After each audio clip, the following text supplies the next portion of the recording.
Last Friday, Keith and I made a decision to let our newly adopted dog Lark off leash, to give him freedom to explore. We'd prepared him for this moment.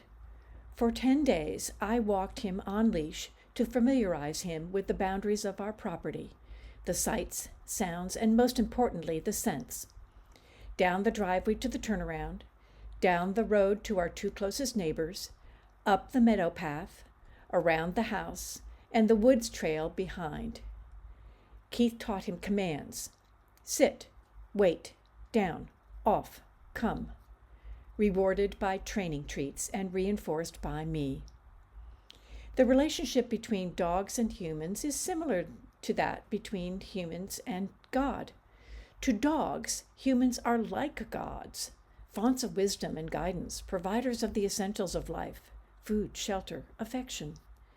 Our dogs, Mac and Lark, seek to understand us and trust our guidance and choose life with us.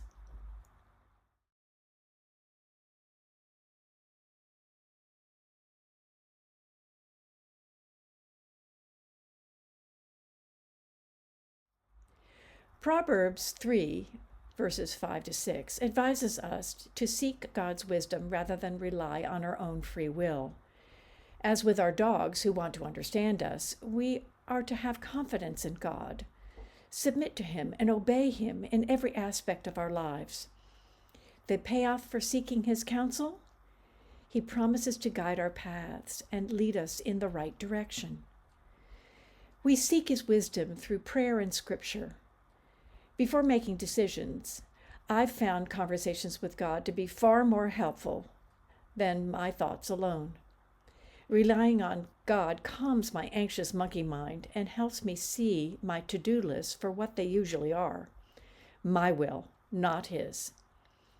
This is the essential wisdom of this well-known passage in Proverbs, a guide for living a life not through our own decisions, but His. What decision did Lark make last Friday? As soon as Keith let him off leash, he streaked across the deck, flew around the house, under the deck, glorying in his freedom, living up to his name. Then he raced up the mountain trail and disappeared.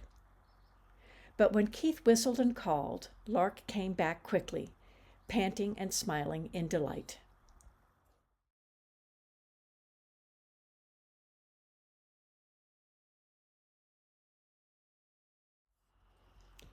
This passage in Proverbs emphasizes the idea of decision-making not on chance, casting lots or rolling dice, but on trust. God is in control, sovereign over all. We are to trust Him rather than luck or fate. Indeed, there is no such thing as luck.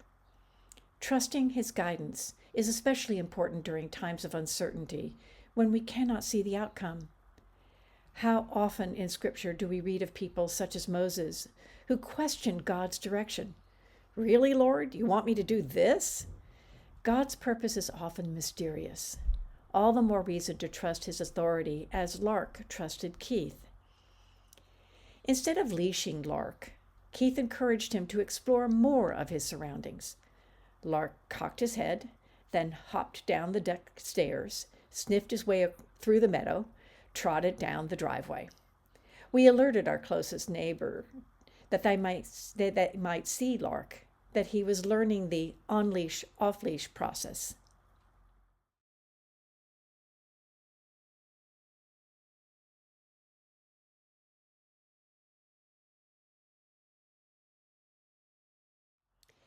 The most important decision we make in life is how we exercise our free will: in obedience to God, which brings life and blessing, or in disobedience, which brings death and curses.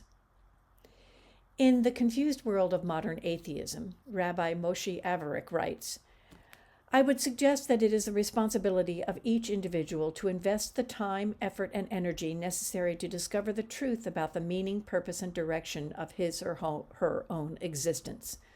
Otherwise, we are all faced with 3 equally lamentable alternatives. 1. Heedlessly following the path that our society has conditioned us to travel. 2. Manufacturing our own comforting illusion. Or 3. making ourselves comfortably numb and playing out our lives as aimless, rudderless pieces of driftwood following the path of least resistance. Decisions. Should I apply for that job, follow the crowd, buy a panini maker, let the dog off leash? What we're really talking about here, though, is spiritual decision-making and day-to-day Christian living. Life is a daily choice, making a proactive decision to put obedience over selfish desires, which is what Lark did.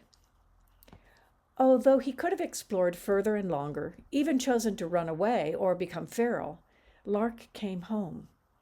He peered into our windows and jumped at the door. He wanted to come inside, to be with us, to eat his dinner and curl up in the nest bed and guard the house. Now, every time we let him outside on his own, he decides to come home. He chooses life. What seeking, trusting, choosing life decision am I making today? I'm singing and praying the chorus from Day by Day from the 1971 show Godspell.